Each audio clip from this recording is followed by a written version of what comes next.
নমস্কার, স্বপ্নাবিক নিউজ নেটওয়ার্কে স্বাগত। ক্রমশ শিথিল হচ্ছে আরিয়াদহের বুকে বেআইনিভাবে গড়ে ওঠা জয়ন্ত সিং এর হোয়াইট হাউস ভাঙার কাজ। জয়ন্ত সিং এর বেআইনি বাড়িতে আইনি নোটিশ টাঙালো কামারহাটি পুরসভা। তবে তা বাড়ি ভাঙার জন্য নয়, বলা ভালো এখনই ভাঙা পড়ছে না জয়ন্ত সিং এর বাড়ি। উল্লেখ্য, কলকাতা হাইকোর্টের পক্ষ থেকে এই বেআইনি নির্মাণ ভাঙার নোটিশ জারি করা হলেও বিভিন্ন জটিলতায় তা কার্যত থমকে যায়।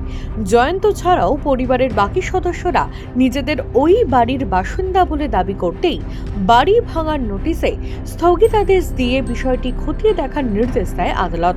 এবার সেই মর্মে ওই বাড়ির বাসিন্দাদের জিজ্ঞাসাবাদের জন্য তাদের ডেকে পাঠিয়ে জয়ন্ত সিং এর বাড়িতে নোটিশ দিল কামারহাটি পুরসভা। এ প্রসঙ্গে চেয়ারম্যান গোপাল সাহা জানান, তারা এখানে থাকছে কারা? জয়ন্ত সিং এর লোকরা, জয়ন্ত সিং এর পরিবার বা ইয়েটি। তো আমরা যখন নাকি প্রথম আমরা করতে যাই তখন কাউকে পাওয়া যায়নি। আমরা গেটেতে নোটিশটা দিয়ে এসেছিলাম। কার গেটে? যেই বাড়িটা নিয়ে সমস্যা, যেই বাড়িটা নিয়ে হচ্ছে সেই বাড়িটার মালিক তো পাইনি, কিন্তু আমরা সেই বাড়ির মালিকের নামেই আমরা নোটিশটা দিয়েছি। কার নাম? সেই মালিকের নাম? সাম মুখার্জি, দিলীপ মুখার্জি, আরেকজন আছে, ওরা জয়েন। তো সেক্ষেত্রে কোর্ট বলছে না, আবার এখানে যখন আছে তাদেরকেও হিয়ার কর। তো আজকে আমাদের সেটা হচ্ছে, আমার অফিসাররা গেছে সেখানে, গেটেতে ইয়ে ছিল, বন্ধ ছিল, ডাকাটাকি করার পর পাচ্ছিল না, তারা লাগিয়েছে। তারপর লোক এসেছিল, লোক আসার পর তাদেরকেও সেই নোটিশের রিসিভ করে নেওয়া হয়েছে। তো আমরা সব কোর্টকে পুলিশ করব, কাকে পেলাম, কে রিসিভ করলো, আর হিয়ারিংয়ে কে আসছে, হিয়ারিং অবধি আমাদের অপেক্ষা করবে। হিয়ারিংয়ে কোথায় আসবে? পৌরসভায়? পৌরসভার ডাকো হিয়ারিং। কে হিয়ারিং করবে? হিয়ারিং বোর্ড করবে। কোন board? Municipality, Kamarhati municipality board, তারা হিয়ারিং করবে। হিয়ারিং করে সেই তথ্য আমরা কোর্টকে। হাইকোর্ট 8 সপ্তাহ সময় দিয়েছে। হ্যাঁ, এবার তো সে হতে চলো 8 সপ্তাহ। না, হাইকোর্ট 8 সপ্তাহ কোন কেসে? এই জয়ন্ত সিং এর বাড়ি ভাঙার কেসে।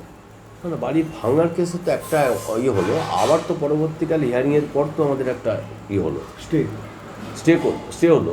কে স্টে করলো? কোর্ট স্টে করলো। সেই কেস স্টে করার ক্ষেত্রে সেখান থেকে যে অর্ডারটা বেরোলো, সেই অর্ডারটাই আমাদেরকে করতে হচ্ছে, এক্সিকিউট করতে হচ্ছে। সে এক্সিকিউট করছে। এটা কি লেন্দি হচ্ছে কেস, পাল্টা কেস? দেখুন, আইন কী পথে যাবে আমি জানি না। তো আমরা আইনকে বিশ্বাস করি, কোর্টকে বিশ্বাস করি, আমাদের মাথায় আছে। তারা যা নির্দেশ দেবে সেটাকে আমার করার কথা বা করা উচিত, সেটাকে আমরা পালন করছি। তারপর শেষ কি হবে আমি জানি না। তাহলে কি জয়ন্ত সিং এর বাড়ির যে টাইম বেঁধে দিয়েছিল হাইকোর্ট, সেটা নিয়ে কি আরো ডেট পিছিয়ে গেল?